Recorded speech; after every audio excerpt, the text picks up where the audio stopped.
you know? The last set, I started things off pretty light and easy. But there's just one thing, you see, we never ever do nothing light and easy. We always do it weird, dark. So we're gonna take the beginning of the set and do it dark. Then we're gonna do the finish weird. That's the way we do traumatized youth. Didn't you just hate it when you live with your parents and they get mad at you for hiding in your room all the time? And they're like, come down and socialize with all the drunk old men smoking weed and cigarettes in the living room, kitchen, basement, and backyard. God, that's the worst. And then you're like, but Dad, last time I came down here, your dealer told me that with this body and mom's tits, I could make fat stacks in stripping. And Wayne told me that all I'm good for is going upstairs to masturbate, so I'm really just up there contemplating my life choices, okay? Damn. Parents, am I right? And okay, I know what you're thinking, but there's no way my mom was wrong. It had to have been ghosts that took my underwear and lingerie, stuffed it into a hockey bag, and then put it in the basement. And then the upstairs closet a couple months later. There's no other options. It wasn't the 65-year-old man that's always in the living room that offered me transportation for only touching his penis with my mouth. That's a saint in my books. And okay, stepdads are supposed to slap your ass, right? No, not the ones in porn, the ones in real life.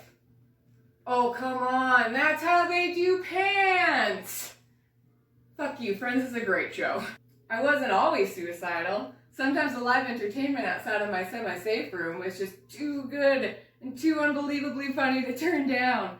Emphasis on the unbelievable, because the next story I'm about to tell should not have been a real-life event that I experienced.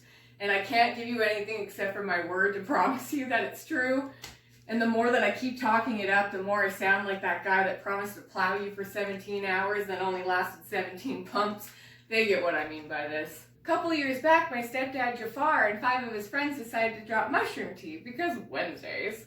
And while a hot beverage I declined, a VIP front row ticket I bought immediately. Oh, stellar actor lineup too! There was already the biggest name, like I said, Jafar, known for hypnotizing the Sultan and throwing his stepchildren into the wall by their throats.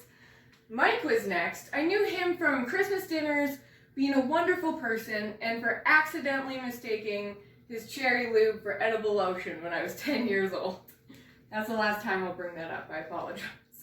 Oh, and then Rudy was there. Unfortunately, not Sean Astin's sophisticated 1993's Rudy, but this Rudy lived alone for 10 out of the 12 months of the year, and I had previously known him from not being allowed to be in the same room alone as him after he'd offered me accommodations on my lap after eating chocolate cake and talking to himself for 8 minutes long. The next upcoming actor was a man named Arnold, who I had never heard of before, but he was about to have an immense impact on my life, and I didn't even know. Then just like a couple other redundant people, but previews end. The shrooms kick in. But what's this? The climax hits 6 minutes into the movie? Did I accidentally buy another ticket to Suicide Squad? After very much misjudging his level of bonding that he had done with the rest of the guild, Arnold asked the group, "Does anybody want to meet my monkey?" A dramatic hush hits the room while each person contemplates, "Hell yeah, psychedelic monkey." Did this fucking guy smuggle an orangutan into Edmonton mid-December? Sweat really starts dripping once he walks out to the truck. Almost no bodily fluids are contained once he walks back in, holding a puppet on his hand. It is a monkey, but it is also his companion, even when you minus the psychedelics. This was not Curious George. This was Seen Some Shit George. Curiosity raped that monkey, and more often than not, I can only assume. But you know what? George still had the couth to shake every person's hand when he introduced himself, because chivalry is huge within the inanimate. And apparently addiction too, because he was just smoking darts and breaking general well-being like a chimney. Don't you just fucking hate those kind of primates in the smoke pit? Bum smokes, the lighter literally makes Arnold smoke it for him too. Unwrap him from your plush finger, you selfish, well-mannered monkey. Silver lining, that was the first time in my life I ever saw Jafar finally shut the fuck up. Just proving that the secret to women's safety is out-weirding your attacker. If the recipe calls for 2 cloves of garlic, just add a sprinkle of gorilla. Maybe some big dick energy, because being the only sober woman amongst all the poison-brained men, I really had to assert my dominance. But now that I can speak honestly, I have been terrified of monkeys since the day. I was always pretty unsure about them before because I'm very convinced that they're plotting, but I had no concrete evidence to convict. But as soon as I could put a face to that name, life sentence. Planet of the Apes was the movie on the way home from Vegas, and as soon as it turned on, I had a panic attack until I was home in bed. Do you get what I mean, though? You can't make that shit up. That's my life. I tried writing that story in like 4 other narratives, and movie was the only one that didn't subliminally say, "Help me, somebody, please, just hold me, I need help."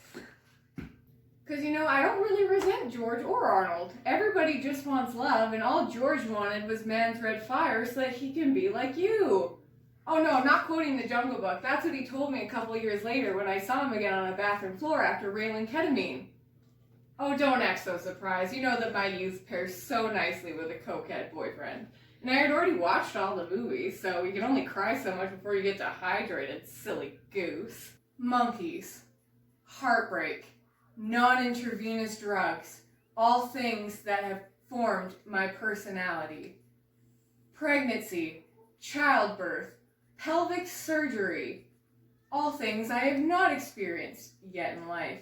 So according to WebMD, there is no viable excuse to why the fuck I was stress incontinent until the age of 15, kind of occasionally as an adult too.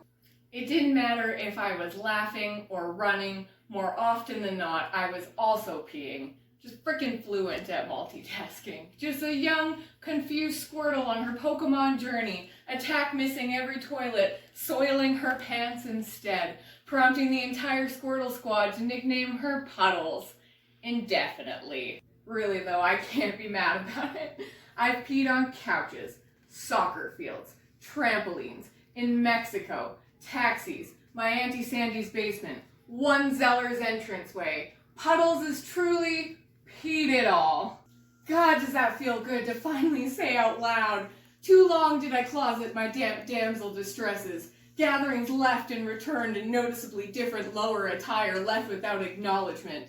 You can only pull off so many costume changes per small visit before your sister buys you adult diapers for Christmas. And you take it horribly due to being a chafing and nervous 13-year-old respectively who won't learn how to convert pain into self-deprecating humor or do a Kegel for another 3 to 9 years, blind to the fact that if you just wore the fucking diapers, your mom wouldn't have to sneakily do loads of laundry each sleepover because you ran out of dry bottoms. So if you can just accept yourself as dead man peeing already, then you can just say, hey, ever heard the phrase laugh with your entire body? Well, that includes the bladder, motherfuckers. There's only like 3 solutions to stress incontinence too. Doctors can insert a Pessary device to pressure the urethra, but Google didn't specify if it was physical or mental pressure, so there's a really good chance that it's just up there yelling, "You'll never thrive in this consumer-driven world if you can't even do your one niche correctly. Do you even conduct urine, bro? God. Poor urethra always getting 0 respect. RESPECT. It's probably your own fault that it's burning when you pee. Please get checked for an STD. Please.